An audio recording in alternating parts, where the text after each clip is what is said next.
Welcome to this explainer. Today we're unpacking a really fascinating Sky News analysis of a highly viral BBC debate moment. Now, the topic being discussed was incredibly heavy. We're talking about the roots of anti-Semitism, but the source we're examining today suggests the actual conversation quickly turned into a masterclass in political deflection. So we're going to look closely at how this analysis deconstructs the language, the evasions, and the honestly surprising economic explanation that unfolded right there on national television. So let's just dive right in with a question that frankly sounds a little absurd right out of the gate. Can your grocery bills actually be the root cause of racial hatred? I mean, it sounds like a complete non sequitur, right? But as this critique points out, this exact premise somehow became the focal point of a serious national television broadcast. Just hold on to that thought for a second as we look at exactly how this whole debate started. The whole incident kicks off in a standard BBC studio. A panel is up there discussing anti-Semitism. Everything is proceeding as usual, until the structured flow is suddenly interrupted by a very simple, direct question from a guy in the studio audience.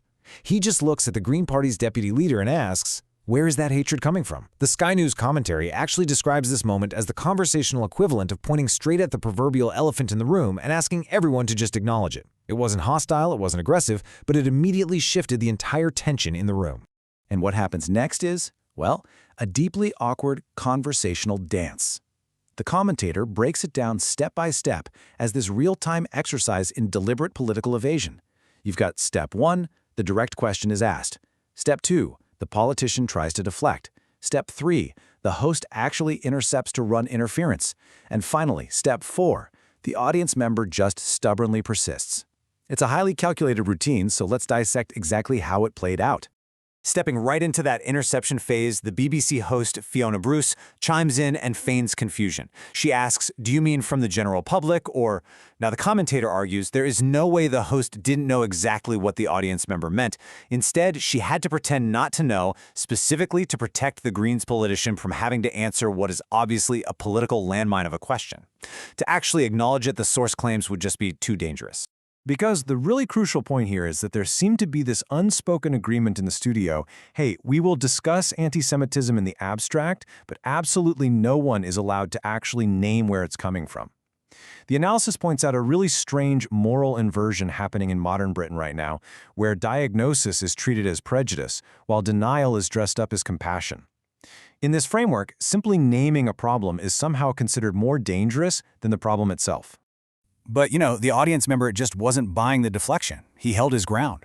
Through what the analysis describes as literal pin-drop silence in that studio, he just reiterated his question. He refused to let the politician simply shuffle away from the core issue, basically saying, look, you noted there's racial hatred. I just want to know where you think it's coming from. At this point, the analysis notes that the exasperated host tries yet another tactic to save the politician, this time trying to throw the question right back into the audience member's lap. She asks him, "What are you getting at exactly?" The commentator's theory is that the host was really hoping the guy might take the bait, stumble, and say something that could be easily dismissed as racist. That way, everybody could just comfortably move on to a safer topic. Well, he didn't take the bait.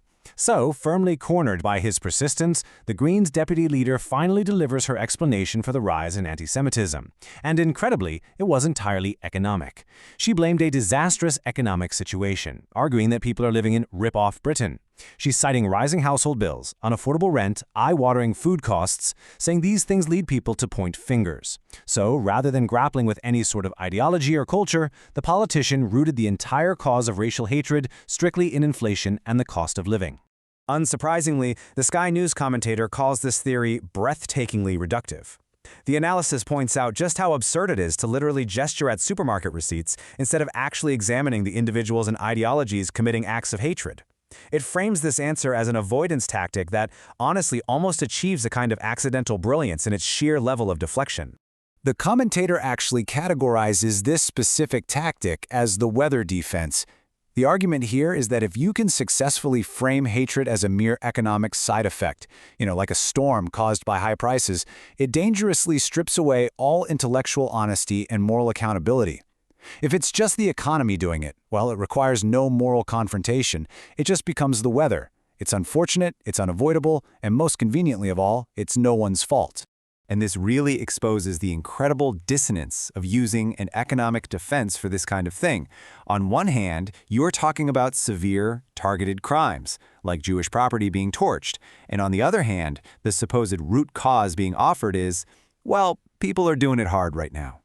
The juxtaposition just lays bare how totally inadequate a financial explanation is when you're talking about targeted ideological violence. The commentator pushes this exact logic to its absolute extreme to really highlight the flaw. You have Jewish citizens stabbed in the street being countered with, "Yeah, but have you seen the price of eggs?" By framing it this way, the analysis argues that relying on this kind of economic excuse is exactly what allows serious, hateful problems to just metastasize unchecked in society. Driving the point all the way home, the commentator uses a bit of really dark satire. If violence is tied directly to the economy, they joke that the UK's MI5 national threat levels might soon need to be based entirely on how broke people are feeling on any given day. You'd move from strapped for cash, meaning an attack is likely, right up to totally skinned, meaning an attack is highly likely. It's a really sharp, sarcastic way to just highlight the perceived absurdity of the politician's conclusion.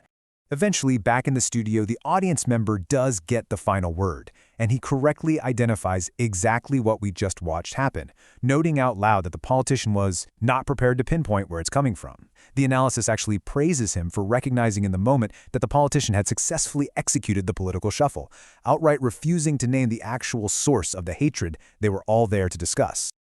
Taking a step back from that specific BBC clip, the Sky News analysis concludes with a much broader critique of modern British discourse as a whole. The commentator notes the very real, very dangerous cultural cost of constantly dancing around uncomfortable topics, observing that a nation that once prided itself on plain speaking now seems to specialize in elaborate word games just to avoid clarity. Which brings us to the end of our breakdown, leaving us with a pretty provocative thought regarding the current state of our public debate. In today's political climate, has basic clarity itself become an extremist position?